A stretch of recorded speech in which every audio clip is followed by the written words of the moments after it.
Allora, buonasera a tutti. Questa sera siamo con Eliot Bates, che è un etnomusicologo che si sta connettendo dagli Stati Uniti, vive a New York, è un musicista anche, suona l'oud, si è interessato alla musica turca e noi l'abbiamo contattato perché qualche tempo fa ha scritto un articolo molto interessante sul SAS e sulla vita sociale degli strumenti musicali. Hi Eliot, nice to have you here. I was just explaining who you are, and I was talking about your research, the fact that you are a musician playing the oud, and also the fact that I tried to speak with you because of your article about the SAS that you wrote some time ago, which was very interesting, and about the social life of instrument. So first of all, I would like to ask you to just tell us a little bit about your how can I say, formation in music and your life experience, so to speak.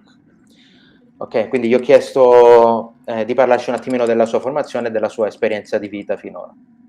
Ok, go ahead, Elliot. Thank you.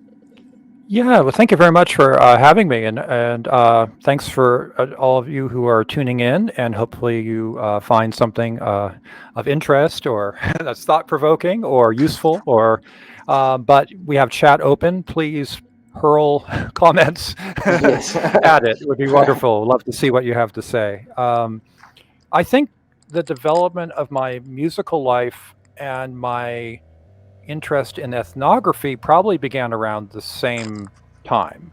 When I say my musical life, I don't mean when I first played music, but when I really figured that music was a significant part of my life and something I should put a lot of time into. Quindi, allora, Elliot ci dice che probabilmente il suo interesse per la musica è andato parallelamente a quello per l'etnografia. Quindi non parla esattamente del momento in cui ha iniziato a suonare, ma parla esattamente del momento in cui si è reso conto che musica ed etnomusicologia potevano essere un percorso di vita, diciamo. Ok. Yeah, I mean, I had played classical piano as a child, but I got involved in Turkish music and the oud around 30 years ago. So yeah, almost 30 years at this point. I don't know if you want to translate. Sì, quindi Eliot ha iniziato col piano, con la musica classica, quindi suonando il piano classico, e poi circa 30 anni fa si è approcciato alla musica turca. How did you come to the Turkish music then? Yeah, I mean, at my university, which was the University of California, Santa Barbara, had an ethnomusicology program, though it was mainly for grad students. I was an undergrad, but there was this new teacher who was a lecturer by the name of Scott Marcus, who got together an ensemble called the UCSB Middle Eastern Music Ensemble, and invited me to play and loaned me an oud, gave me a few lessons on Arabic music and a big stack of sheet music, and said, learn it, we have a show in 2 weeks. That was quite an impact. Quindi poi adesso Eliot ci ha spiegato come si è approcciato alla musica turca. Dice che praticamente lui era studente, diciamo, della laurea triennale in Italia, diciamo. Ma c'era all'interno dell'università questo professore, Scott Marcus, che aveva messo in piedi un ensemble all'interno dell'università per suonare musica medio orientale. E quindi sostanzialmente gli ha dato un oud in mano, gli ha dato una pila di musiche scritte e gli ha detto vai, suona. Ok, so you didn't play the oud at all at that point? I'd never even seen one. Ok, quindi non aveva neanche visto un oud, ma subito si è trovato nella condizione di dover imparare a suonarlo. And I didn't play guitar really, so but it looked kind of interesting. It had no frets, and I could get other notes out of it, and that was kind of fun. Ok, e quindi dice che appunto il primo approccio è stato, diciamo, lui non suonava neanche la chitarra tanto bene, quindi avvicinarsi a questo strumento che era un po' strano, senza tasti, e quindi ha scoperto subito che poteva fare delle note che magari sul pianoforte non c'erano. E quindi questo lo ha attirato proprio, ha stimolato la sua curiosità. Ok. Yeah. And then you did play with this ensemble for a long time, or then how did you try, or how did you decide to go more deeply into that kind of music? Well, I've been playing Arab music primarily. That's the main music the ensemble focused on, though they played a little bit of Turkish or Persian or Greek music, or occasionally Armenian or other things, but it was more of an Arab music ensemble. But after about a year of playing this Turkish classical music quartet from Istanbul came on tour to Santa Barbara, and when I heard the oud player in that group, I immediately knew I wanted to sound like that. Ok. Quindi, allora, Eliot all'inizio appunto faceva parte di questo ensemble che suonava principalmente musica araba, ma anche un po' turca, un po' armena, un po' greca. Poi, a un certo punto è successo che un quartetto di musicisti turchi molto bravi è andato a Santa Barbara a suonare. E quando ha visto il suonatore di oud di quel gruppo, ha detto: voglio suonare come lui. Ok.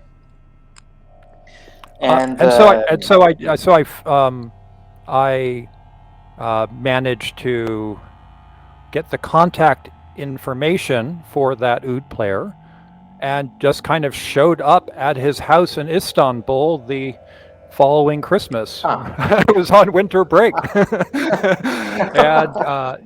and he did not speak any English, and I did not speak any Turkish, and that was kind of a problem. And things just got more interesting from there. Ok. Questa è una cosa interessante, perché lui praticamente il Natale dopo ha cercato di reperire il contatto di questo musicista che aveva visto, questo suonatore di oud di Istanbul. È partito per Istanbul e gli è andato a bussare proprio a casa. Il problema era che appunto lui non parlava l'inglese, questo musicista, e Eliot ovviamente a quel punto là non parlava neanche il turco. E quindi è proprio in quel momento là che le cose sono diventate più interessanti. Ok, so how long did you stay there then? That trip was only about a month. But then we started a back and forth where I brought that my now teacher, Najati Chelik. I can type the name for you if you want for the blog. Maybe it's better. Here, actually, I think I can do it here. Chelik, here we go. There we go. Eccolo qua. All right, excellent. Yeah. So I brought him to California for concerts. I went back to Turkey to study, brought him back to California for concerts. So we kind of had this back and forth for a few years. I was working full time, so I couldn't just go to Turkey or anything. Just whenever I wanted, so it was just save up as much money as I could and go until the money ran out, kind of a thing. But yeah, so this started in the 90s, and it just continued to be. I spent a lot of time, on the instrument and trying to translate books of Turkish music into English, just so I could understand it a little bit better. I listened to every recording I could. And it kind of began there. Ok, quindi poi da quel momento là, da quando è andato in Turchia, è stato un mese, poi c'è stato diversi anni in cui il suo maestro, che si chiama Nekati Celik, I don't know if I'm pronouncing very well. How was the name of your? I know I can read it, but I cannot pronounce it. That's the problem. Your oud teacher. Okay, I just put the pronunciation like Najati Chelik. There, perfect, yeah. Ok, e quindi questo maestro praticamente veniva invitato negli Stati Uniti a suonare, poi Eliot quando aveva disponibilità andava in Turchia, insomma, e quindi è iniziato questo scambio che si è protratto per diversi anni, in cui appunto c'è stato questo avanti e indietro, diciamo, fra la Turchia e gli Stati Uniti. Okay. What about, so did you more or less, this was your formation on the oud, or you did something more about oud playing, I mean? I'm sorry, what do Maybe you you mean? didn't get the question. So I was wondering if this was your only teacher, or you did make some other studies on the oud? I took a few lessons with other teachers, but as became clear to me, uh, if I wanted to play Turkish classical music, Mhm. you don't want to mix styles too much. There are kind of a particular styles and techniques and approaches to intonation even that are Okay. specific to lineages of musicians. That's very So if interesting. I studied with everyone, I would have a mess of a Okay, okay. technique. You know what I mean? Awesome. Yes. So I can immediately, I mean, within 3 seconds, I can hear if it's a student of Najati Celik when they start playing. Okay. You know, I recognize certain things that only students of my teacher would interpret it that way. So there's a certain value to, you know, trying to focus, I guess, rather than the approach. Oh, I'll take lessons with everyone just for, you know, for fun or something. You could do that, but you'll also piss off the teachers. Yeah, yeah, of course, of and, course. and you won't Okay, be a okay. better musician. So, yeah. Quindi vabbè, Eliot ci spiegava che appunto lui ha preso qualche altra lezione da qualche altro insegnante, ma principalmente, il suo insegnante è stato questo, Nijati Celik, anche perché appunto, il modo di suonare è molto specifico, discende proprio da una trasmissione, viene da una trasmissione orale, per cui, è molto riconoscibile anche lo stile e il modo di suonare. Okay. So in parallel to this, I think you have, your interest in ethnomusicology, right? That you cultivated in time, I guess, I would right? say kind of. I had an interest in ethnography, though I didn't know what it was called at the time. I was Mhm. a bit strange as a kid and a bit not a very large group social person. So I often felt Mhm. myself on the outside, kind of observing people doing things and kind of curious, why Mhm. do they do the things that they do in the way that they do? And I didn't know it at the time because I didn't have any systematic knowledge, but I was very puzzled by how Mhm. people interacted with technologies and with material objects. The material world around them was very Okay. strange to me. So even before I even knew that there was a field called anthropology, I was writing field notes. Really? I would like go to places and just write notes because I didn't know what else to do. They Mhm. weren't very good; they were stupid, but it was field notes, and I That's still right. have some of these. They're very funny. But yeah, so that began the same time as oud. So those are really the two things I would say.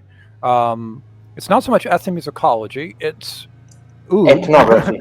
Okay. Oud and all of its problems with music theory and instruments Mm. and construction and all that. And then ethnography of really understanding social systems and why are they working the way they are. Sorry, I've given you too much text, so I'll let you translate. Okay, okay. I will sum up what you said. Okay, quindi Thanks so much. accanto alla musica, quindi all'oud nello specifico, quindi a questo strumento e a come viene costruito, Eliot fin da bambino, diciamo che si interessava al perché, le persone si comportano in un certo modo e come si relazionano soprattutto con la tecnologia e con gli oggetti. Quindi era interessato proprio alla relazione fra le persone e la cultura materiale in qualche modo, no? Quindi ci raccontava che fin da piccolo aveva cominciato a prendere delle note, no? Proprio le classiche note sul campo antropologiche, diciamo, senza neanche sapere che appunto esisteva proprio un campo di studi specifico su questa cosa qua. E quindi più o meno nello stesso periodo in cui si è approcciato all'oud ha, diciamo, unito le due cose. Quindi da una parte, la musica e diciamo, la cultura legata proprio allo strumento, e dall'altra l'etnografia, quindi appunto il cercare di capire perché le persone si comportano in un certo modo e come si relazionano e che relazione hanno con gli oggetti anche. Okay. Now there is a third field, I guess, which is like synthesis or like technology and music. Right. I mean, I was involved with that from early on, but it never was a main interest until quite a Mm-hmm. bit later. I mean, I had borrowed a synthesizer from a friend in high school and had done a little bit of electronic music, but it really wasn't until later that, and I never thought of myself, oh, that's my Mm. instrument. You know, it was something I knew how to play, and it might be useful in a recording or, you Mm-hmm. know, making a new composition or something. But it was never like, only later. And I decided Mm-hmm. in 2013, after I finished the Turkey, I finished the project that resulted in the book Digital Tradition and also the social life of instruments and all of that work in Turkey. I kind of decided I wanted to do a contrasting new research project and thought about looking more specifically at audio technologies as cultural objects and synthesizers, and particularly modular synthesis. So I began that Ok. research project in 2013. Ok. Quindi l'ultima, diciamo, l'altra parte, diciamo, dei suoi interessi riguarda invece la sintesi modulare e l'elettronica in musica, ma questa cosa qua è venuta un po' più tardi, quindi specificamente ci diceva nel 2013.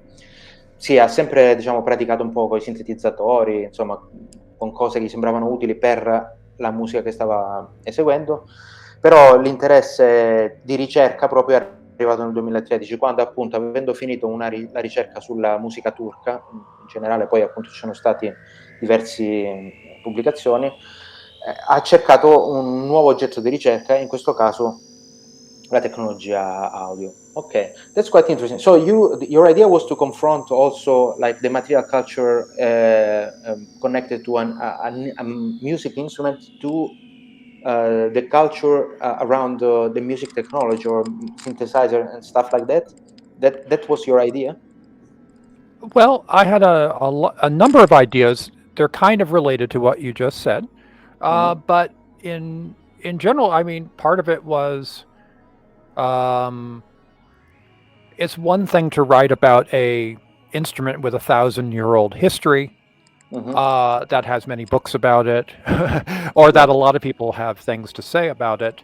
And it's another to write about these new kinds of objects. And I was curious, in part, if some of the theorization I had done earlier, like Mm-hmm. social life of instruments or some of the other Yes. things I worked on, do those apply equally well to newer instruments, new cultural formations, and things like that? I mean, one of the best ways to test a theory is not to find the most similar. I mean, I could do the social life of the saz and the social life of the oud and then the social life of the bouzouki and the social Yes. Yes. you know, I I see. mean, I see. that would be pretty uninteresting for Mm-hmm. me personally. I mean, other people might find a particular instrument and do that. I thought, well, can I break the theory? You know what I mean? Like I kind of approach things from that way. Like find Mm-hmm. something that would seem to be at the edges or the limits of it, Okay. um, and and see, does it work? Does it need modification? If it does need modification, what does that reflect back on other studies that have been done with that theoretical idea? I guess that's my. Ok. Sì, appunto l'idea di questo studio, diciamo di cambiare appunto completamente campo di indagine, era appunto quella di testare un po' le idee che si era fatto studiando degli strumenti che hanno sicuramente una storia più lunga, quindi 1000 anni di tradizione, gente che ha scritto, e comunque appunto a lui interessava portare ai limiti quelle, diciamo, scoperte, fra virgolette, teoriche che aveva fatto con i precedenti studi. Ok,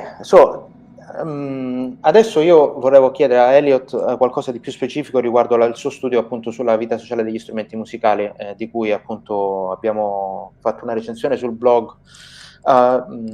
So Eliot, would you like to talk a little bit more about the idea of social life of music instrument, and in particularly, how did you come to this idea specifically? Yeah. How did I come to the idea? I mean, there were a couple places. One was working in recording studios Mhm, in Turkey. We recorded a lot of different instruments because we were making folk, ethnic. I mean, these are the terms being used. You mhm, know, folk music, ethnic music, Turkish classical music, fusion, a variety of projects, and film and TV music. mhm, We worked with maybe maybe 36 different studio musicians that we would mhm, call upon, and each specialized in one or more instruments. So we had a lot of instruments coming and going from the studio. And it was very interesting because some of them were treated with a lot of reverence as huh, almost sacred objects. They're very special. And some of them people would throw around. They were thought of as disposable or throwaway. okay. Though each of them were capable of making that really important sound that would work for that film or that TV show or whatever. You know what I Mhm, mean? mhm, It wasn't clear to me that the sacred objects did a better job than the little folk fiddle, folk sort of flutes mhm, that were made by shepherds for playing to their flock. So it seemed both could evoke many different feelings. mhm, So I because I interacted with these musicians, I would kind of ask them about them and learning them and their attitudes towards them. And I kind of want to understand. I mean, we spent a lot of time with these instruments. That's mainly what we were doing, mhm, is trying to get them to sound good and to work with other instruments. So, I okay. mean, the whole process was very instrument focused. Sorry, I've been L- talking too long. I'll let you. let me explain this Yep. and then we can focus a little bit more. Ok, quindi Yep. appunto come è arrivata questa idea di focalizzarsi sulla vita sociale degli strumenti musicali? Principalmente al suo lavoro negli studi di registrazione in Turchia, dove appunto si registrano vari tipi di musica, musica etnica, musica diciamo basata su tradizioni regionali, ma anche musica classica ottomana. Eh, quindi in questi studio c'erano un via vai proprio di musicisti con i loro strumenti e il loro lavoro era spesso quello di appunto mettere a posto questi strumenti e farli suonare insieme agli altri. Quindi lui lì si è reso conto che c'erano delle differenze fra strumento e strumento in termini di considerazione delle persone. E quindi c'erano degli strumenti che erano quasi riveriti come strumenti sacri e altri che invece sembravano insomma avere un po' meno valore. Quindi c'erano veramente degli strumenti, diciamo, con una, come se avessero una propria identità quasi, no? E queste identità spesso erano molto eterogenee. Quindi si è reso conto anche parlando con i musicisti che portavano questi strumenti all'interno di questi studi, che dietro uno strumento, cioè questi strumenti potevano evocare delle sensazioni, dei sentimenti diversi e avevano appunto un'identità molto precisa. Okay, so this was the general idea, I guess, no? That you That was, yes. yeah, one of the two. The other one, and this is important, I Mhm, feel, at least when I started doing ethnomusicology seriously, the most common pathway mhm, into doing field research was to learn an instrument and study it in its cultural context. This is the way it was described, right? mhm, So it was assumed that the ethnomusicologist, that was the way to get access to a culture to understand its musical life. So mhm, many ethnomusicologists, at the time I was getting trained, that was their pathway into doing field work. However, when you read the final book, you find very little consideration of what that particular socio-technical mode of engaging with the mhm, culture, what effect does that have on the kind of research that can be produced? Right? Ethnomusicologists hadn't reflected on what does that methodology, is it a methodology to just sit and study an instrument for several years with mhm, a master and then write a book about something else? um, mhm, what does that methodology do for us? Which doors does it open? Which doors does it closed just mhm, because our attention was in the wrong place? And it got me thinking, why don't ethnomusicologists, you know, um, do something more methodologically concrete mhm, or focused with that really important very time-consuming activity of learning an Yes. instrument and practicing it and all this sort of stuff, engaging with a physical Mhm. material instrument, right? Ok, let me explain this. Quindi un altro aspetto era derivava, diciamo, l'altro aspetto che lui ha preso in considerazione veniva un po' da quella che era diciamo, il classico approccio etnomusicologico all'epoca sugli strumenti musicali, che consisteva sostanzialmente nell'imparare uno strumento da un maestro e quindi cercare di capire il contesto attraverso una forma di immersione, solo che poi alla fine il prodotto di questa indagine era un po' confuso, se possiamo dirlo, insomma. Quindi Eliot si era posto il problema di come dare a un'indagine di questo tipo una concretezza maggiore a livello metodologico e anche poter avere un risultato che sia che fosse più concreto, più utile, insomma. Ok,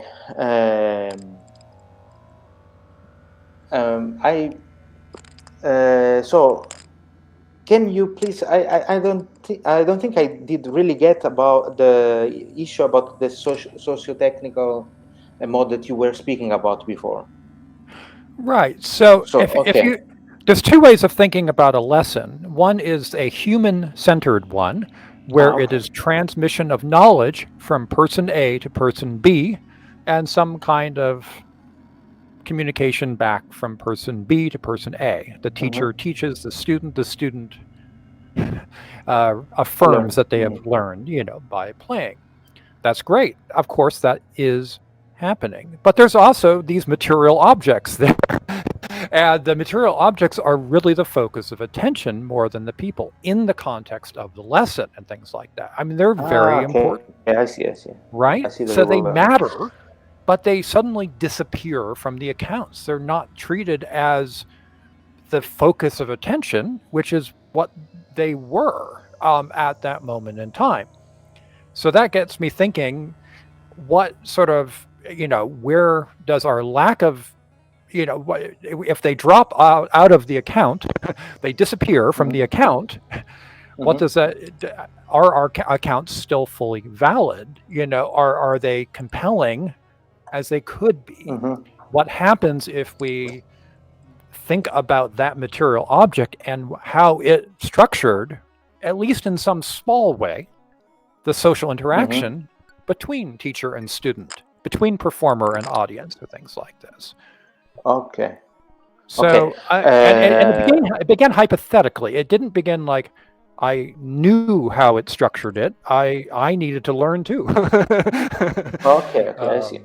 Ok, Yeah. I'm going to explain this. Quindi Eliot ci ha spiegato un po' meglio cosa intendeva prima con questo cambiamento di approccio. Quindi ci diceva, uno può prendere in considerazione in ambito etnomusicologico e quindi in particolare su come si insegnano e si imparano gli strumenti musicali, la relazione fra i due individui, no?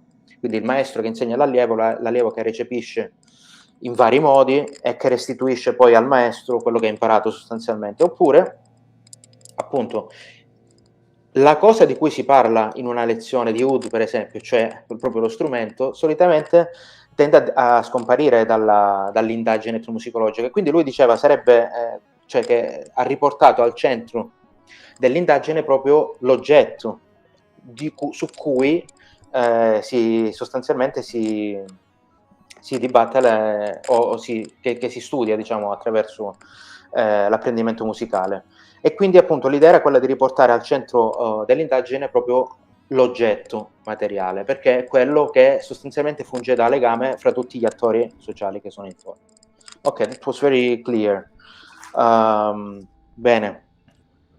And also, you spoke in the article about the agency of music instrument, so the power that they have to change people.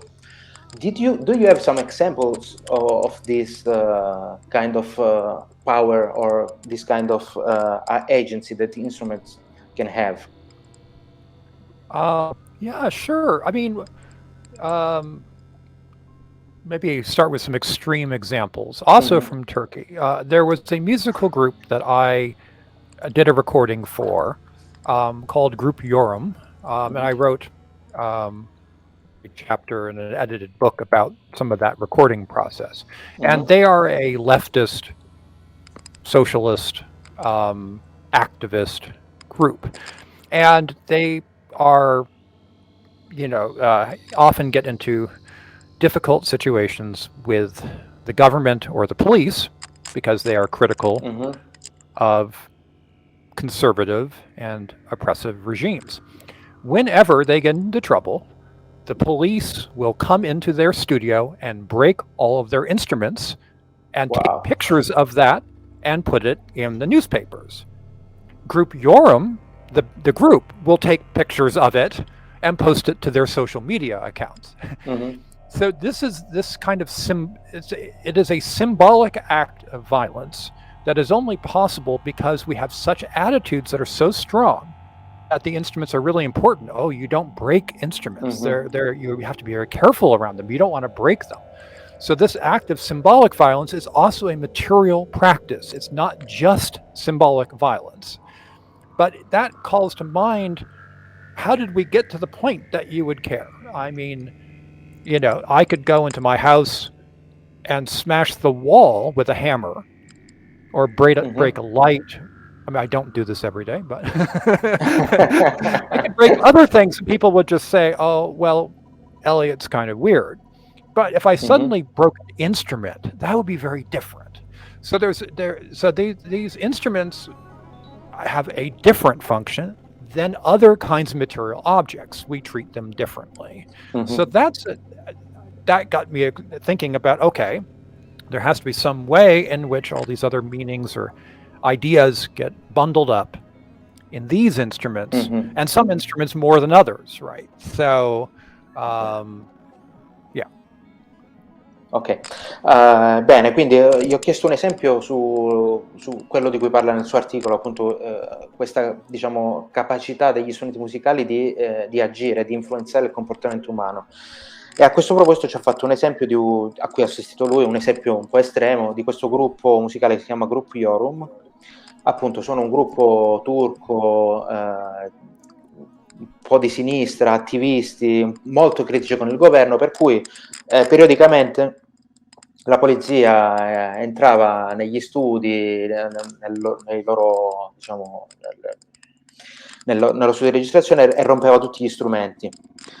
E quindi c'era una pubblicità di questo evento, di questa cosa qui, sia da parte della polizia ma anche da parte del gruppo stesso, che poi filmava o registrava, diciamo, fotografava questi strumenti rotti e li metteva sui propri social media per dimostrare la violenza. Quindi da questi episodi Eliot diciamo, ha pensato che appunto ci dovrebbe essere, cioè che c'è qualcosa di particolare negli strumenti musicali rispetto ad altri tipi di oggetti che li rende così significativi. Quindi il fatto di rompere uno strumento musicale significa una forma, cioè esprime, diciamo, una forma di violenza maggiore rispetto a quella che tu potresti fare andando non so, a scalfire un muro oppure rompere una finestra, insomma. Quindi appunto c'è dal punto di vista umano un'attenzione maggiore verso questi oggetti rispetto ad altri. E quindi da lì la riflessione che appunto questi oggetti sono particolari e quindi dovrebbero avere una funzione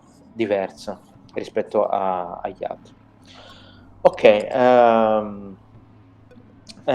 also what you wrote in the article, so the idea that music instruments are part of a social network and they are actors as humans is also very interesting. And also in this case, do you have examples regarding this potentiality of music instruments? Yeah, I mean, first I should be clear because some Mm-hmm. people uh, may not be Yes. familiar with this. But when I say social, I don't just mean like you and me and Mm-hmm. our audience here, having human social communication. It's understanding all of the materialities, including people that are Mm-hmm. affecting some kind of social life. So our sociability here includes two computers, Okay. microphones, your headphones, and things like that. Now, obviously, not everything is does the same thing within this. Your headphones are not thinking; they are not. They don't have an intent per se, though maybe the designer of them did. So when I say social, I'm using the term in the sort of style of Bruno Latour and Michel Colon to refer to heterogeneous networks. So sazes, the saz in Turkey, which is the case study I chose for that article, are very problematic instruments. Problematic in that they are a de facto national instrument, though they're not officially a national instrument. But people love them or they hate them. Okay. There are people that avoid, you'll find teenagers, they wouldn't be caught dead carrying a saz, it's not, but other people are very passionate about them, right? I think the other thing is, why don't you deal with that? And it'll be a part 2 that I'll touch upon after you translate that. Yes. Quindi appunto gli ho chiesto, l'altro aspetto insomma interessante dell'articolo che abbiamo analizzato era proprio questo discorso del fatto che gli strumenti musicali possono essere parti di reti sociali, e quindi avevo chiesto qualche esempio. Allora, innanzitutto appunto Eliot ci spiegava che per rete sociale, no, intende appunto un gruppo di cose che interagiscono. Quindi diciamo la distinzione fra umano e non umano è secondaria. Faceva l'esempio appunto di questa conversazione, no? Quindi abbiamo due persone che parlano, però questa conversazione è mediata da degli oggetti, no? Quindi abbiamo il computer, abbiamo il microfono, le cuffie, eccetera, eccetera. Quindi appunto tutti questi elementi, appunto seguendo principalmente le teorie di Latour, fanno parte di un gruppo, no? di un network, ed hanno un peso. Ovviamente il microfono o il computer non sono intenzionali, anche se magari chi l'ha progettati, diciamo, l'ha fatto in un certo modo, però appunto entrano in gioco e fanno parte del sistema sociale che si analizza. Per quanto riguarda invece l'esempio, appunto lui parlava del SAS, che è il caso di studio che ha preso per l'articolo, e quindi già questo strumento, ci spiegava Eliot, polarizza le persone. Quindi ci sono delle persone che lo amano e le persone che lo odiano. Per di più si tratta di uno strumento che, diciamo, in sostanza di fatto è lo strumento nazionale turco, ma non lo è ufficialmente. Quindi appunto c'è un po' di ambiguità su questa cosa qua, e comunque scatena appunto delle reazioni molto nette. Ok. Yeah, think you wanted to I get. Yes. Yeah, I want to be clear. From another theoretical perspective, by talking about instruments as, with terms like agency and referring to them as actors in a social network, say from a Marxian standpoint, that would be considered magical thinking or fetishizing of objects. And I don't disagree with that. However, what is interesting to me and what I feel has been important is seeing how in the modern age, I'm not talking about 1,000 years ago, I'm talking about in the 21st century, people do not behave rationally or, around these objects. They engage and they continue to engage with this magical or fetishistic thinking and allow it to shape the social situations. From a Gramscian point of view, we would call this a consent to, a hegemony, and but what's the hegemony? The hegemony is of a re-enchantment of the material world in the present, right?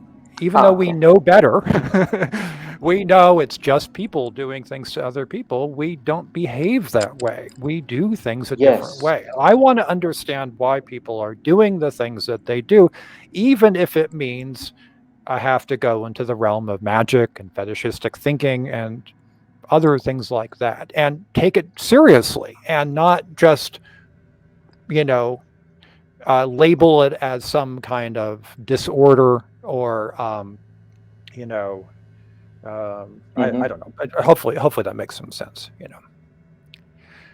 Yeah, it makes perfect sense. Ok, I will explain this. Quindi appunto lui diceva che questo modo di pensare gli oggetti, quindi come dotati appunto di capacità di azione o comunque capacità di influenzare il comportamento delle persone, potrebbe sembrare da un punto di vista principalmente marxiano feticismo, no?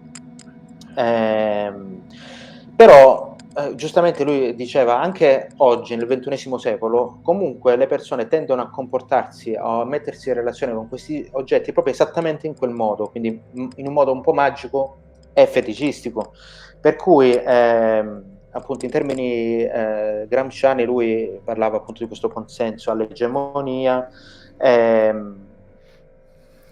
che però succede appunto, le persone quando si relazionano agli strumenti musicali lo fanno ancora con quel modo di pensare che appunto non è razionale ovviamente. Quindi dal punto di vista etnografico, etnomusicologico, l'idea o comunque l'interesse è quello di comprendere questo modo di pensare, per cui appunto Eliot diceva bisogna capire o mettersi diciamo in quell'ottica lì per poter comprendere questo tipo di fenomeni. That was very interesting, and I guess regarding the Lira Calabrese, unfortunately we don't have the people anymore that used to play this instrument, but it would be very interesting to see how they live their relationship with this instrument. Unluckily, this guy I want. Yes. No, go ahead, please. No. I mean, I was telling about a guy that had to be here, but he didn't get to come. But he did a very long research. He's from the place, and Wonderful. he met the old musicians of that play the Lira Calabrese, and I think he would have a lot to say about this relationship with the instrument specifically.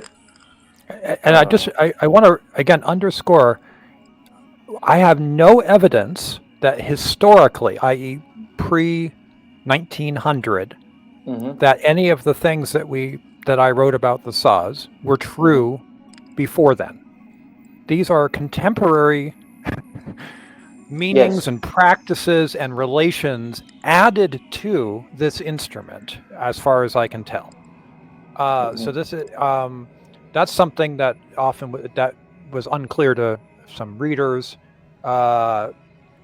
including some.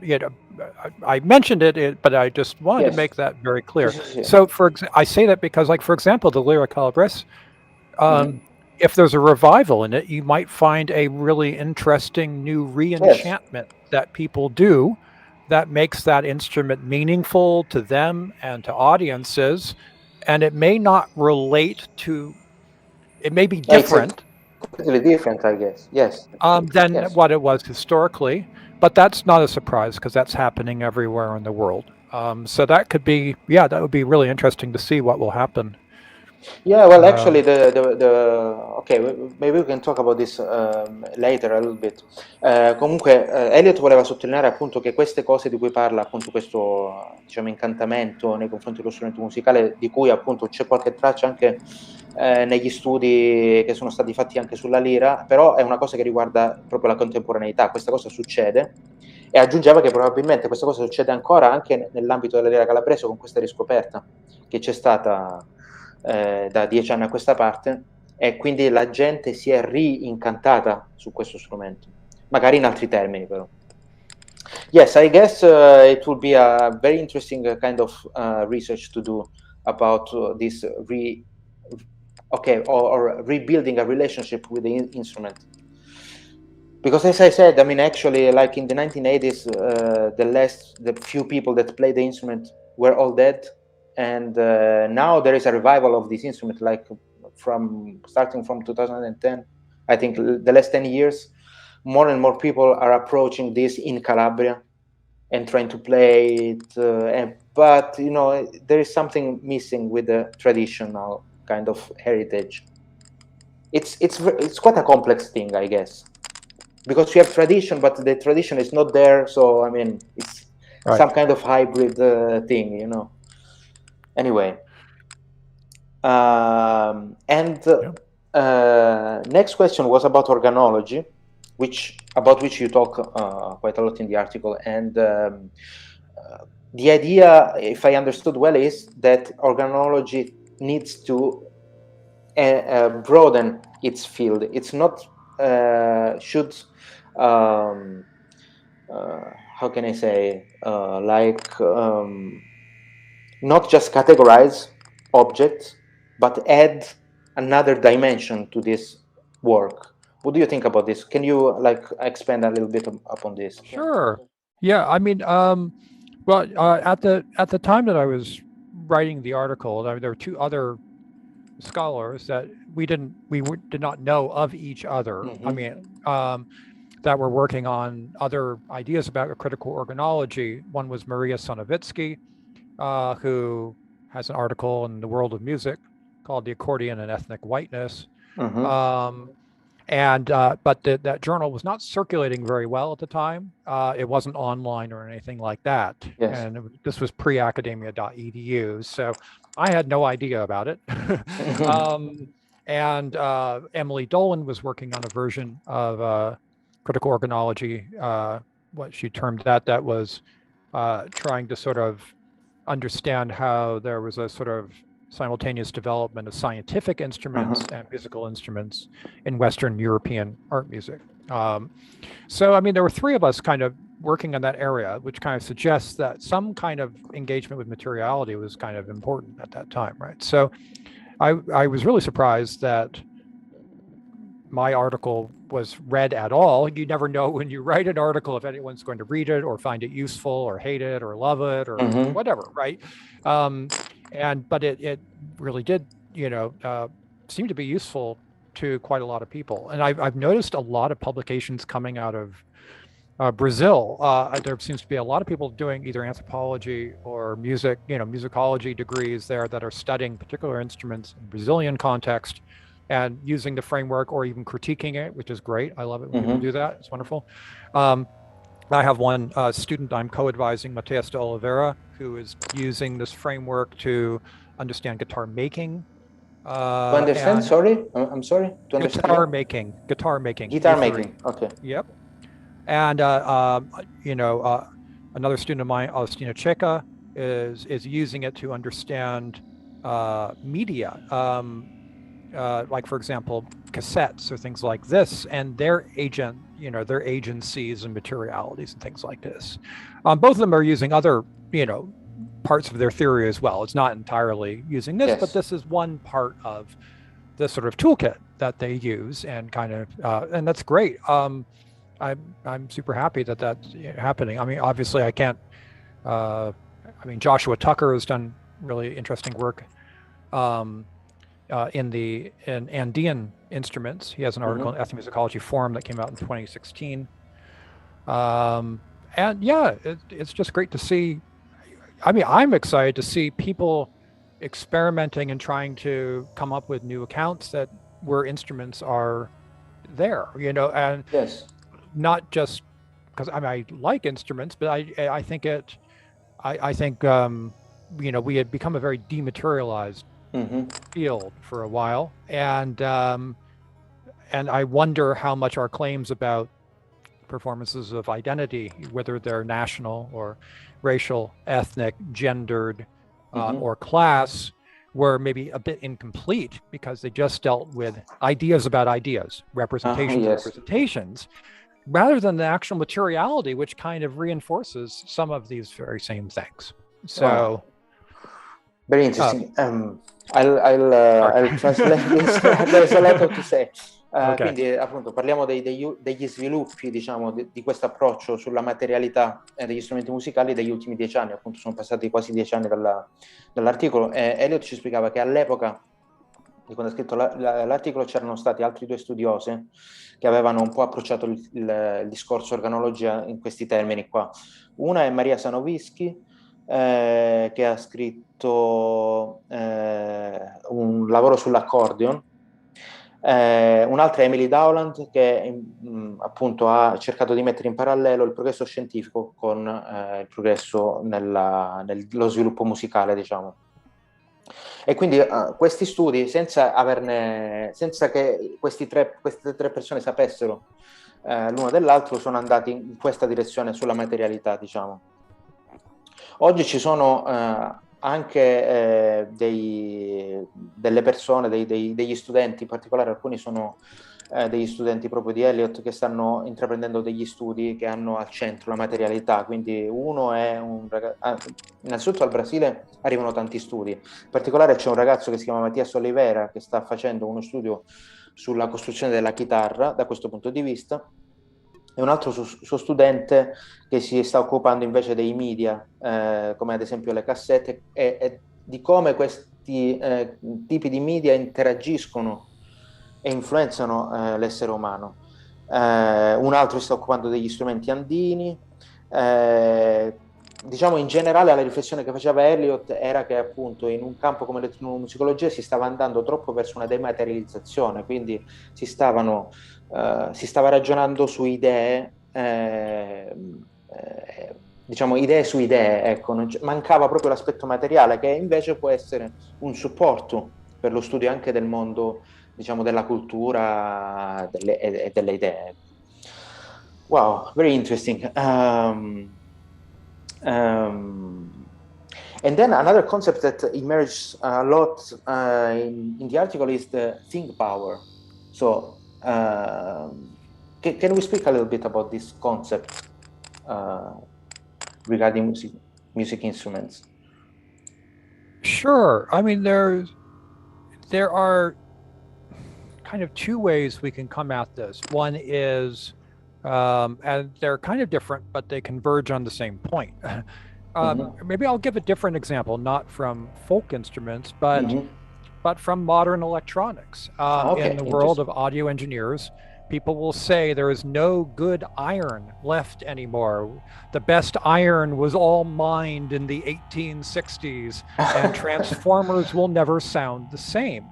And it starts to sound like terroir arguments about wines. Oh, you have the Piedmont has the best soil for grape, that kind of thing. And you get this sort of ethno-nationalism being associated with particular metals from certain countries, as if there's a patriotic American steel or whatever it is, that kind of thing. So even it doesn't even need to be in an instrument form. There are raw base materials that become the subject of really complex ideas. Now, some of that could be just stupid or silly, but the fact that this argument, the fact that the argument still exists in 2021, indicates people do pay attention to very specific qualities and properties of material things. It's very, very important. Very, very interesting. Can I explain this before you? Yeah. Okay, so I want to explain this very well. Quindi appunto Eliot diceva una cosa molto interessante, cioè che appunto per fare un esempio di questa think power di cui appunto nell'articolo si parla abbastanza, quindi del potere proprio dell'oggetto, ci faceva un esempio che riguarda proprio la musica elettronica, i sintetizzatori. E quindi dice che appunto ci sono discussioni che si fanno correntemente in questo ambito che riguardano proprio la natura del ferro o dell'acciaio utilizzato per fabbricare i circuiti, che appunto è legato a uno specifico territorio oppure a una nazione specifica, un po' come si fa con il vino, diciamo, no? E quindi questo, diciamo, in alcuni casi sfocia anche in quasi una specie di nazionalismo, no? O di patriottismo riguardo a queste materie prime. Quindi questo fatto dimostra come ancora oggi nel 2021, anche parlando di materiali, di materie prime, quindi senza neanche entrare nell'ambito dell'artefatto o del manufatto umano, queste cose qua siano capaci di innescare una riflessione, un dibattito e un confronto fra gli esseri umani. Okay. Yeah, I guess the general thing is that I think we have overstated how some of the concepts that are formative to understanding of modernity or postmodernity or things like this are rational and cerebral ideas in the brain. And actually, one of the things about thing power is just acknowledging that a lot of human life is responding to the material world and the environment, which might be, quote, nature, or it might be constructed, or whatever it is. And we look at a shiny object, and immediately our attention is looking at the shiny object, even though rational brain says it doesn't matter. I don't need a shiny object, right? And similarly, instruments are really charged places of captivating attention. I think some of that attention is based off of the stories set around them, so it is discursive, but some of it is people, go and want to touch instruments. They see them and they grab towards them without people telling them that they should or shouldn't, or maybe people say that you shouldn't or whatever. But children, will immediately see an instrument, like they want to grab it and they want to make sound with it. I think there's a lot of ways in which our it's not even socialized. It's before we go through the socialization project, we just want to interact with objects that are of a relative size and shape. And most instruments are kind of, there's not a very wide range of sizes of instruments for at least the common ones, right? They tend to be things you can hold in your hand. A piano's a bit bigger, but but it began as something a bit smaller. So with the exception of those, a lot of instruments, meet those kind of criteria. I mean, the ones that are exceptional would be like pipe organs, but those were a really different category. Yes. Those weren't intended to be an instrument that normal people played.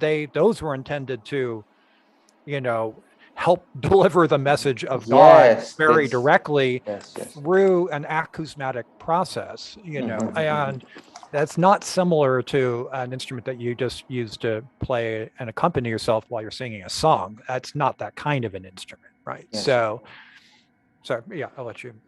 Ok, quindi appunto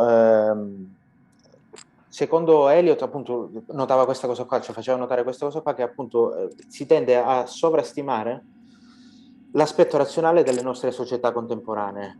Quindi si tende a pensare che tendenzialmente ragioniamo in una maniera molto razionale. In realtà tanti esempi come quello che abbiamo fatto prima dimostrano proprio il contrario, cioè che invece l'essere umano più che essere razionale risponde a quello che trova nell'ambiente. E quindi la think power, il potere delle cose è proprio questo qua, cioè il fatto che l'essere umano si relaziona al suo ambiente, circostanze che poi può essere un ambiente naturale, come può essere anche artefatto, e risponde a quello. Quindi, ma tante nostre azioni in realtà non sono pienamente razionali. Gli strumenti musicali sono degli oggetti che di per sé attirano l'attenzione, perché appunto in una forma particolare invitano l'essere umano al contatto e all'interazione. Quindi facevo un discorso in generale, no? Tendenzialmente gli oggetti sono fatti in una forma tale e in un modo tale che appunto si adattano al corpo, e quindi questo genera già un'interazione, la possibilità quantomeno di un'interazione. Ovviamente ci sono altri strumenti che sono un po' più probabilmente concepiti in maniera diversa, come per esempio potrebbe essere un organo a canne, dove invece lo scopo per cui è stato fatto è diverso, sicuramente non è quello dell'approccio individuale, però in generale possiamo dire che l'oggetto musicale, l'oggetto sonoro ha questa capacità di interazione. Ok, molto bene. And then, okay, we are going towards the end.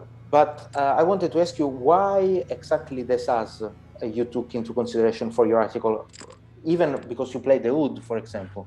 Why the SAS then? Yeah, no, that's a great question.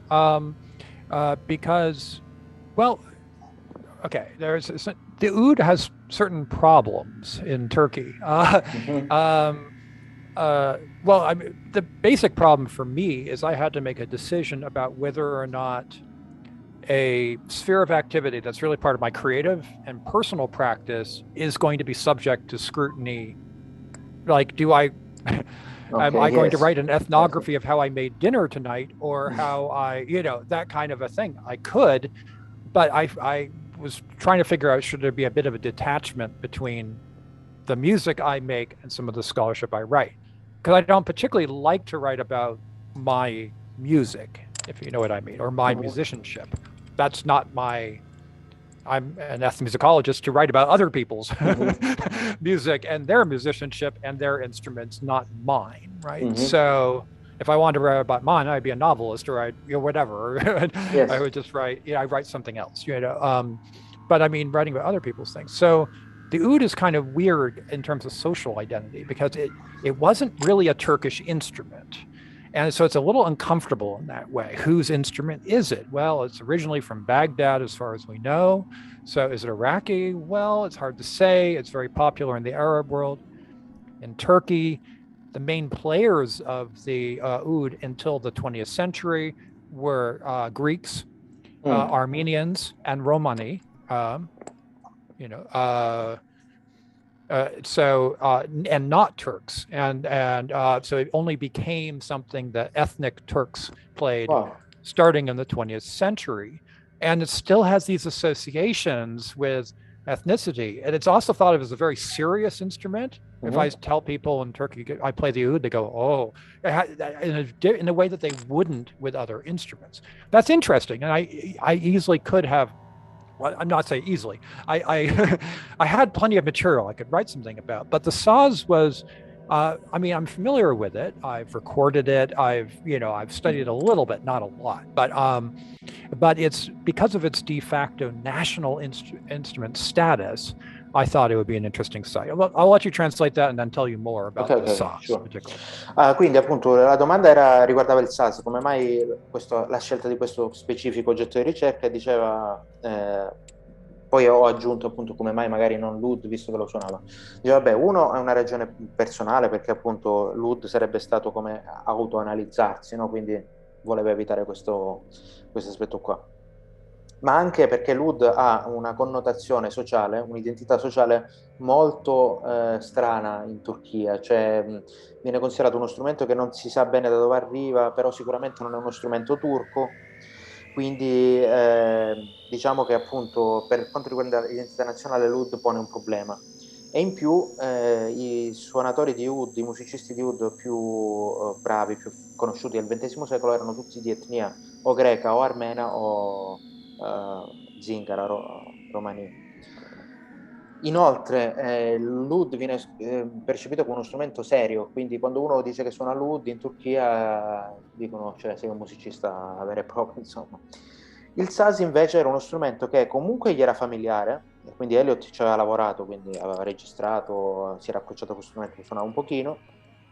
E poi la cosa particolarmente interessante che ha visto era questo status di essere di fatto uno strumento nazionale, reputato lo strumento nazionale turco, ma non appunto ufficialmente. Ok. Yeah, I mean, you find sazes everywhere, and you do see pictures of them. They're in the Alevi religious group, which is a sort of, I guess they are loosely connected to Islam, but they are a local religion specific to Turkey. And close neighboring countries. It is the saz is part of their religious services, though they often use other names for it. And regionally, you find different instruments that are now considered part of a family of instruments, the saz family. Not many other instruments in Turkey are considered to be part of a family. Well, that's kind of interesting, right? So there's a big family. You can, throughout Turkey, you can study it for years at neighborhood associations, at they sort of, and actually study with very good teachers without being a university student or anything like this. You don't have to be you just take private lessons. It's the main instrument for that. It has a codified pedagogy that is kind of national in scope, which is interesting and noteworthy. And it is a very important instrument. It's also, once I got into the research, the key thing was I tried to start by seeing where is the saz in everyday life? Where can you find it? Or where isn't it? And go to and experience something related to that in every site. So I went to saz makers. I went to ones that are just one person making them by themselves, ones that are small workshops, and ones that are larger factories, as they call them, right? Fabrica. Just to kind of understand what is that place and that sensory experience of those, right? And interview people there. I went to saz stores. I went to the saz schools. I went to, I worked with studio saz musicians. Çetin Akdeniz, Engin Arslan, Ismail Tunçbilek, and Aramutlu are the four that I recorded quite a bit. And also worked with an arranger who played the saz, but in an unconventional way. And that was interesting, seeing how people reacted to his experiments on the instrument, his avant-garde kind of things. I also worked with respected regional artists who are not studio musicians, right? People who they perform not even on stage, but even either in ceremonial contexts or wherever they perform, of some sort. Go to Turku bars. It's a very popular kind of nighttime entertainment. Not everyone likes it, but you can go and there'll be a house band and they know 1,500 folk songs and you can request songs and everyone sings along, kind of a thing. Yeah. So I went to those. It's really everywhere. I mean, yeah. When you say this, wow. Yeah. Yeah, I will translate a little bit. Quindi, allora, a parte perché il saz, dicevamo, quindi allora, ci sono degli aspetti molto interessanti legati a questo strumento. Uno è che appunto il saz si trova dappertutto, c'è uno strumento molto diffuso in tutti gli strati sociali e in tutti i posti della Turchia. È collegato a una setta religiosa che è la setta Alevi, che è una religione che è collegata a quella musulmana, a quella islamica, ma è proprio locale, diciamo, è tipica della Turchia. E in più il saz fa parte di una famiglia, che è una cosa che per la Turchia, per gli strumenti turchi non è una cosa tanto comune. Ha una pedagogia codificata, quindi viene insegnato e imparato in diversi contesti, anche in contesti informali. Quindi appunto ci sono tante persone che imparano il saz da un maestro in maniera appunto informale. E Eliot, per fare questa ricerca, ha cercato di partire dalla domanda dove si suona il saz nella vita quotidiana, e quindi è andata a vedere chi costruisce questi strumenti, dalla bottega artigianale fino alle, diciamo, quelle che vengono chiamate fabbriche più grandi, i negozi dove si vendono i saz, le scuole. Ha intervistato musicisti, principalmente 4, che suonano il saz, un arrangiatore che appunto suona anche il saz, ma in una maniera poco convenzionale, per cui ha cercato di vedere come veniva percepito questo modo di suonare dal pubblico. Diversi artisti regionali in contesti che magari non registravano e si esibivano in contesti molto informali o cerimoniali. Anche nei bar si suona il saz, insomma è uno strumento diffuso praticamente dappertutto. Wow, that's a big thing then, the saz in Turkey. Yes. One more quick thing though, yes. And this was very interesting to me. The Turkish language has a lot of endings you can put on words to, and like, for example, one ending you can put on almost any instrument to describe someone who's a player of that instrument. There's a suffix you can put on words. So oud becomes oudi. Davul becomes davulcu. Clarinet, clarinetchi. Saz, no. There isn't one. Okay. And in fact, you can't really say, it doesn't make sense to say, I play the saz. It's not a phrase you hear in Turkish. That's odd. So a lot of people, a lot of people might say, well, you're just kind of finding an obscure linguistic detail. And then, I mean, there's reasons for this, right? And if you look in folk poetry, you find saz surfacing in most folk songs in a very distinctive way. I write about this in the article. Yes, sure. Part of my idea was, what if we take all those accounts, even if they're silly or if they're stories, what if we take that seriously? Just insofar as to understand why the saz has developed a distinctive relation to people in the country of Turkey today, right?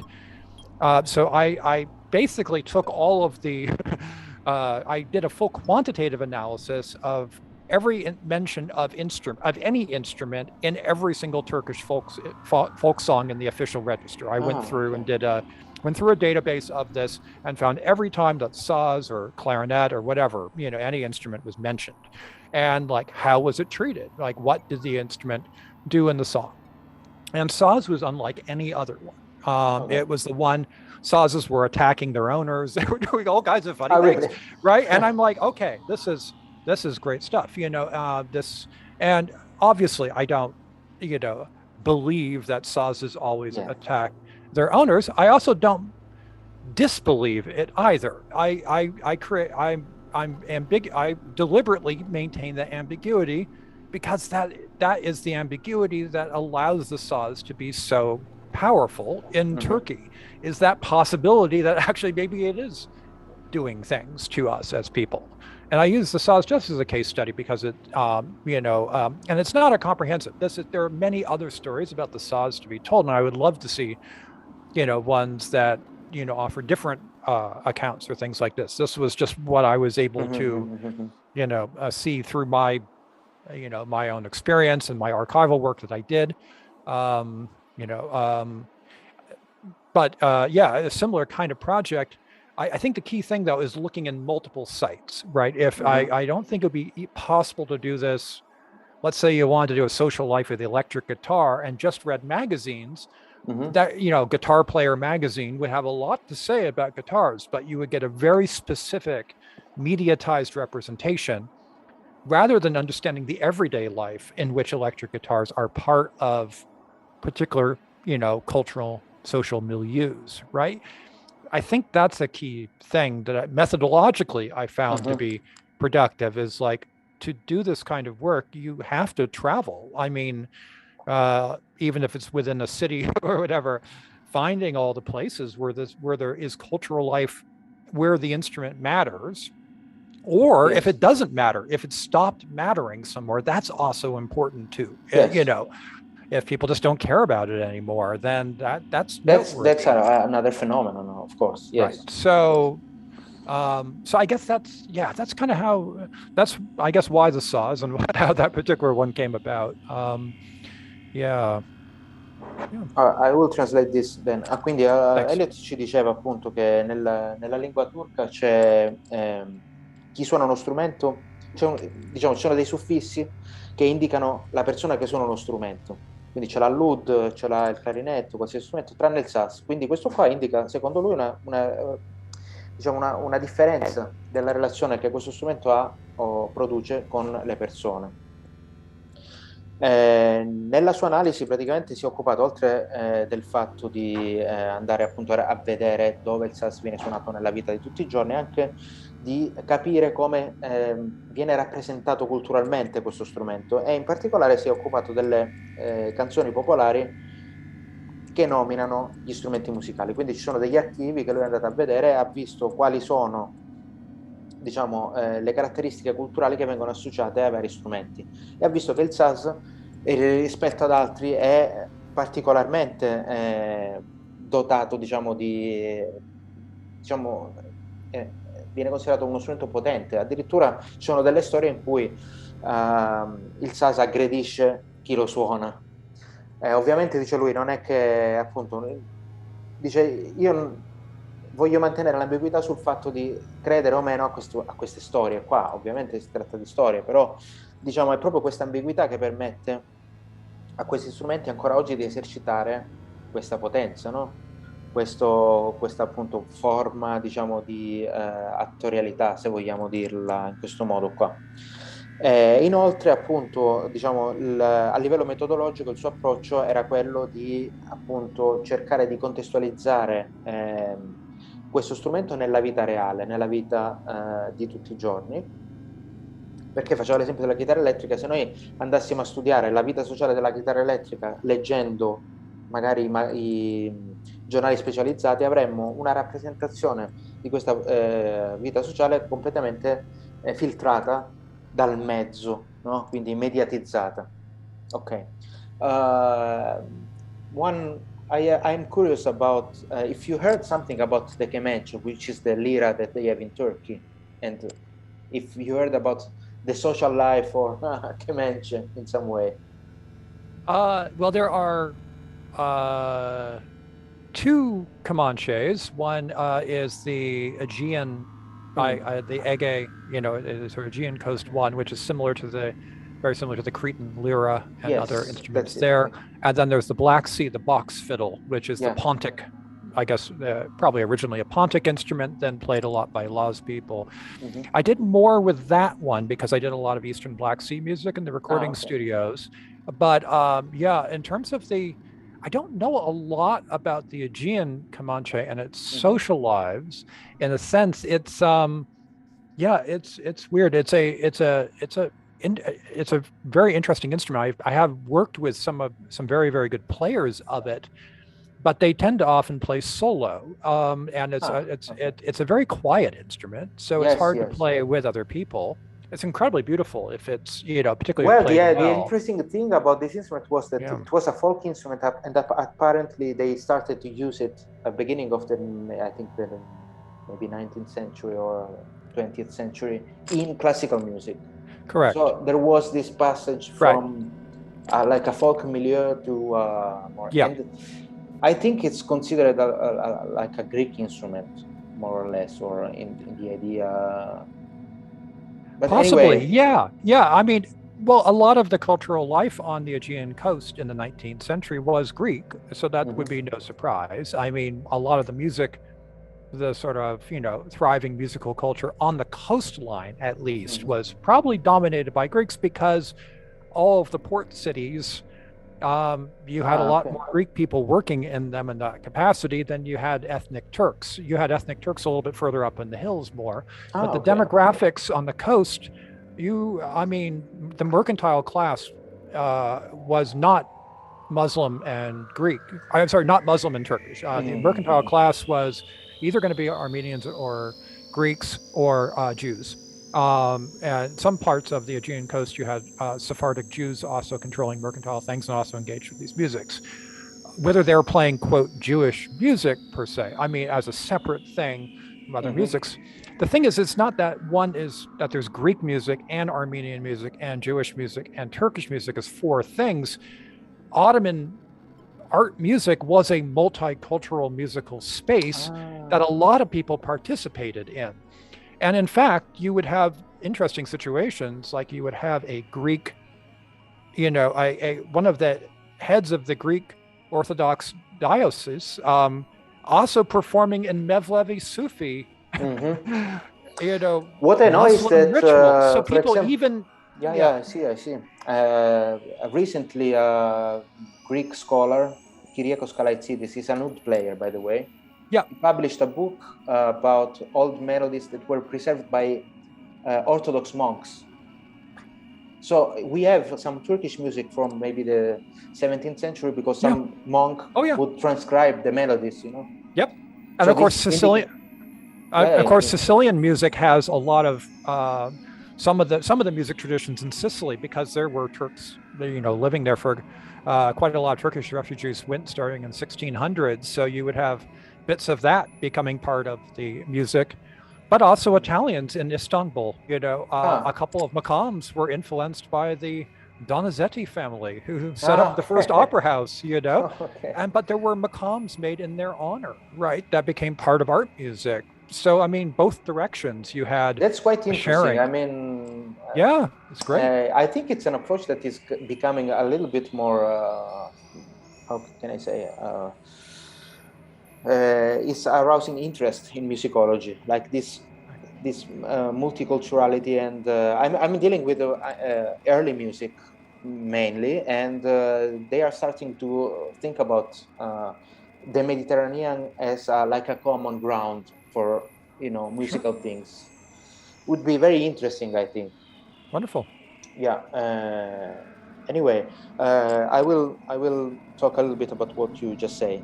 Quindi gli ho chiesto un po' del Kemenche, cioè della lira politichi. Qui diceva Eliot che si è occupato piuttosto del Kemenche del Mar Nero, quindi un po' diverso, ci ha fatto a cassette, eccetera, eccetera. Appunto, discutevamo del fatto che la società ottomana era una società di base multiculturale, quindi appunto ci sono esempi come questo, quello del Kemence, no? della lira politica, che appunto viene dal mondo greco, sicuramente che è stata assorbita dalla musica classica ottomana a un certo punto, ma lui diceva che ci sono esempi molto interessanti anche di, ad esempio, Makam, che sono stati scritti in onore di Donizetti, che era, appunto, aveva messo in piedi la prima casa d'opera ad Istanbul. Quindi appunto ci sono tanti esempi di come queste culture, soprattutto in questi ambiti multiculturali come poteva essere stata di Istanbul, o comunque in generale il mondo ottomano, entravano in contatto e si influenzavano a vicenda. Ok.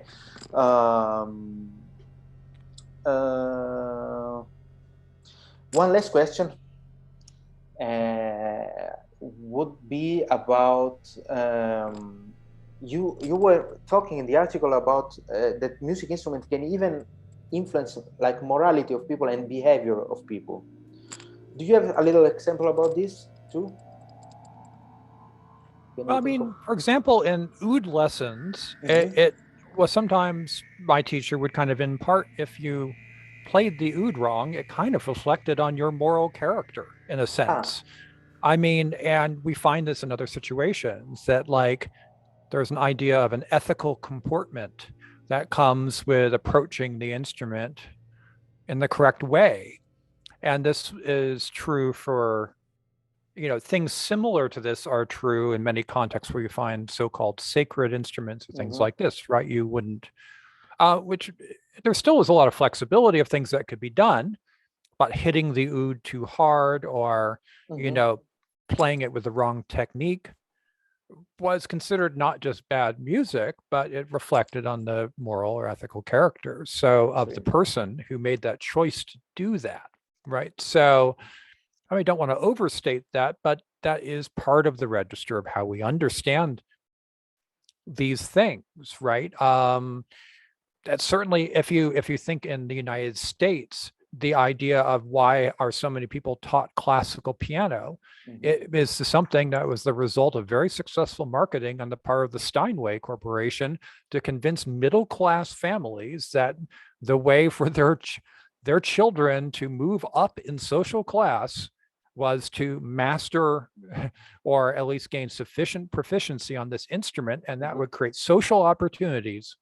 You know, they could play popular songs and classical music of the time and impress other people and show their superiority over their neighbors in a sense. And so you had the campaign of a piano in every home, which was 2 times Steinway had that particular advertising campaign. And really, you know, so you find that in a, you know, a very well-known instrument, but we forget that a lot of the goal there was this idea. No one was really sure how, but if you just played enough Bach, played enough Beethoven, you were going to be a better person somehow, or maybe gain a little bit in social status, right? And things like this. But and in contrast, the moral panic over heavy metal or punk music or things like this indicated the opposite. Oh, you're doing that, you're degenerate, you're going to be losing social status. I don't know what to make of people like me who played both classical piano and played in a punk rock band. I guess I'm a mess. This is a constant in history, I guess, because if you think about Plato, what he wrote about music, it's the same thing exactly, you know. Or like the totalitarian regime, they also had a lot of issues with like jazz music, for example. That's quite a lot. But the holding of the instrument and playing because it takes so long to learn a technique, if you can play well in a style that's morally good, it means you practiced that morality. If you play in a style that's bad, it means you practiced in that bad morality. That's my sense of how it is. The instrument does matter there. I mean, because that is the evidence, your ability to correctly hold it and play it and do whatever it is based off of the genre conventions or whatever it is evidence that you've been engaged in that practice. You know, I think that has a lot of power, right? So for good and bad, or good, good and bad at the same time, depending on how okay, these of things course. are. I mean, well, we could talk quite a lot about this. Yeah. Because even, I mean, to adapt your body to the instrument, to being able to play some kind of gymnastic, that you make, and you shape your body to play the instrument. Yeah. Even the fact of to practice or to have a practice routine, that's something that, of course, it's something that can influence your understanding of life, even, I think, in some ways. Anyway, I will just translate what you said. Quindi, appunto, gli chiedevo un'ultima cosa, quindi l'aspetto di quello che c'era scritto nell'articolo, che anche lo strumento musicale suonare uno strumento musicale può influenzare il carattere e il comportamento delle persone. Quindi diceva, sì, sicuramente nel campo dell'oud al fatto di suonare bene l'oud viene associato un carattere di moralità. Quindi se uno suona bene lo strumento, diciamo, sta esercitando una buona etica, diciamo, eticamente sarà nel giusto, diciamo. Così come se suona lo strumento male, diciamo, questo comporta, diciamo, meno moralità. Questa cosa fa parte ovviamente dell'aspetto un po' sacrale e magico dello strumento musicale, ma se noi andiamo a vedere anche degli esempi contemporanei, come ad esempio lui citava la ditta Steinway, quella che fa i pianoforti, che a un certo punto ha avuto questa campagna di mettere un piano in ogni casa, e diciamo l'idea dietro di questa campagna era quella di, fra virgolette, formare delle persone che potevano avere più occasioni dal punto di vista sociale, perché dimostravano di saper fare una cosa socialmente appetibile, no? Quindi come sapere suonare il pianoforte. Quindi era un'occasione una possibilità di movimento sociale. Al contrario, invece, abbiamo i pregiudizi che ci sono su alcuni generi musicali, come potrebbe essere l'heavy metal o il punk o altri generi che vengono ritenuti degenerati. Quindi appunto ancora oggi c'è questa tendenza ad associare alla musica dei significati extramusicali e soprattutto associare l'eticità, diciamo, alla musica e allo strumento musicale. Ok, I think we had a very interesting discussion, Eliot. I thank you very much for this, and I hope we will keep in touch in the future. And thank you so much, Amadeo. It seems like a very cool project that you're working on. I'm very impressed with the blog, and I hope you and your collaborators and friends have success with the Lira Calabresa project. It'll be really exciting to see what you see. Please keep in touch. We'll keep in touch, and let me know if I can be of help in any way. That would be very interesting. We can discuss about this if you want. Amazing. Right now, I mean, out of the the interview, we are trying to take this instrument more seriously as it compared to what has been done before. So, I mean, what you said about methodology was really something that is important for us now, no? To have a very structured way of working on these things, It can be structured. I would just really, or it can be a bit ad hoc, but just very eclectic. Those are two approaches. It depends on your style. You can either come up with a rigorous multi-part thing, or take an experimental style, but assume that you need to ask different people or go different places or look in different sources. So so I mean, my ideas about methodology are not so much like it has to be a super rigid. No, but at least I think here, specifically in Calabria, because I mean, ethnomusicological research has been done in the past, and we have some results. We have materials. Right. But there was not really I think it was just like recording stuff, that's a bit like this, So we have documents, but now we have, I think, now our generation needs to reflect a little bit on these things, Right. That's I encourage you to have fun with the project and I'm having. I mean, this conversation is an example. So the possibility of having like confronting with people that are doing this kind of research for us is very valuable. And we have been speaking with musicians and people that are doing so I mean, for me it's like fun, this what we are doing now, I mean, for methodological inspiration, I've looked all over the place, and I find some really interesting stuff in geography, in architecture, in like unusual places where a scholar who is trying to figure out some sort of problem comes up with their own really unusual approach. That is for me very inspiring. So I read really widely to try to see what's the range of things that people are doing. And there's some really fantastic stuff that's kind of happening all over the place. That's for me super exciting to see that that's happening. And I just hope that all of us doing music studies can similarly eclectically and playfully, experimentally, approach this whole thing. I mean, and instruments are weird, right? So if you have a very rigid methodology, there's going to be friction. It's like there has to be a bit of an experimentation and play, I think, if you're trying to get at some of the more unusual questions or some of the stranger meanings. And a lot of instruments do have somewhere some kind of strange histories or meanings or attitudes or things like that. And it shouldn't just be about that. But I think that's part of the story. And those things on the edges might tell us something about the more normative things. I'm always looking to find stuff that might break the theory, stuff on the edges, and saying, okay, does my argument mostly hold, and does it work well enough, at least as a starting point to put it in print. That's interesting. I mean, at least you discuss and you think about what you are doing. That's I think it's a very useful approach. This one, what you say. I mean, questioning things. Anyway, thank you very much, and I hope we'll keep in touch. I will write you.